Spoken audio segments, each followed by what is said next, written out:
Well, hello, everyone. I'm Jill Bloom, Group Publisher of Roofing Contractor, Walls and Ceilings, and Building Enclosure.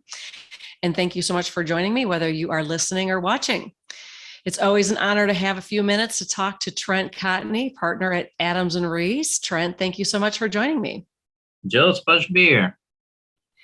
Well, summer is off to a great start, and there's always lots of things happening in Florida. But before we get there, we were just talking about some exciting things in regards to mergers and acquisitions.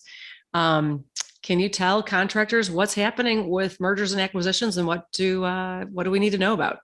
Sure. So the market is still very hot if you want to buy or sell a business, right? And we're seeing some cooling signs, whether it's inflation or it's the economy, but right now it is still a very hot market. One of the things that we've talked in past discussions about the importance of getting your books in the right shape and all that kind of stuff, but one of the things that I think a lot of contractors forget about is what to do with your certifications, your license, all those types of things that are necessary for you to do business.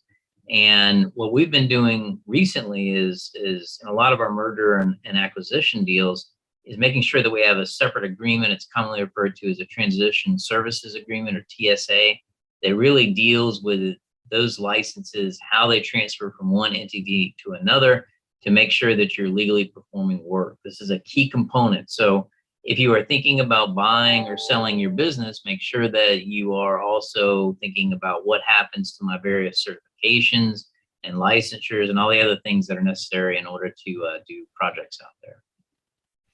Very nice. Yeah, we've talked about that before, because it sounds like sometimes contractors don't realize you need to have more than one person that has the license. Right. And if you forget about that, and you the person buying your company, or if you're buying another company and that isn't taken care of, then you could potentially be left holding the bag without actively being able to do business in that area. So that's why you want to make sure that you've contemplated that in advance, that you've documented, make sure you've got the administrative backfill in place. And by the time you close the deal or shortly thereafter, you've got everything that you need. Yes, always good to have a backup plan. Right. Well, there's no doubt. It seems like there's a lot going on in Florida right now, and there's always some good things happening. But let's start with House Bill 305. Yeah, absolutely. So recently, the companion bill, Senate Bill 76, this was last year. This was a real big issue because it directly affected solicitation of contractors going door to door. And this impacted a lot of roofing contractors and other trades out there. So a lawsuit was filed in federal court by a roofing contractor. In response to that, the district court ended up issuing a temporary injunction, putting the solicitation provisions within that statute on hold. Now, recently, as we talked about in a previous session, Jill, there was a legislative special session that occurred in the last few weeks that also tackled some of these issues. The judge in that case that was dealing with Senate Bill 76 said because of that recent special session, it's made this case moot, and I'm going to dismiss the whole case. So in effect, that roofing contractor had a victory.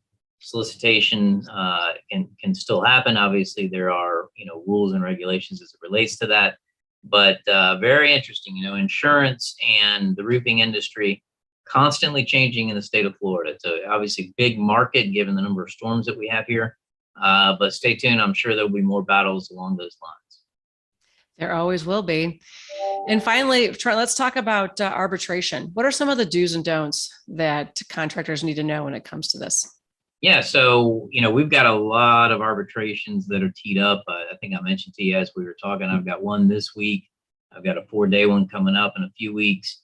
Arbitration tends to be a prevalent format to resolving disputes, even more so than going to court, because of arbitration provisions that are contained in contracts.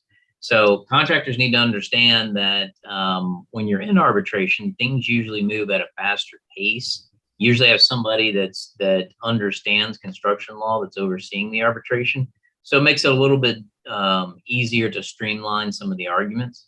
But it can be expensive. The taxpayer dollar usually pays for that judge. You're paying out of pocket for the arbitrator. So you want to make sure that it's a right choice for you. The good news is that once a decision is issued, it's usually final, meaning it's very difficult to appeal. And a lot of times that's all you're looking for. So definitely seeing an uptick in this related to delay claims and material price increases. I would anticipate that the number of arbitration claims that we will handle here internally will continue to increase as those issues continue to prevail. So. Great insight as always, Trent. Thank you very much. And if anybody has any questions for you, how do they reach out to you? Sure, they can just email me, trent.contey@arlaw.com, or go to adamsandreese.com for more information. Fabulous. And if anybody has any questions for us, it's roofingcontractor.com, wconline.com, or buildingenclosureonline.com. And most importantly, enjoy your summer, stay safe and healthy, and we'll talk to you next time.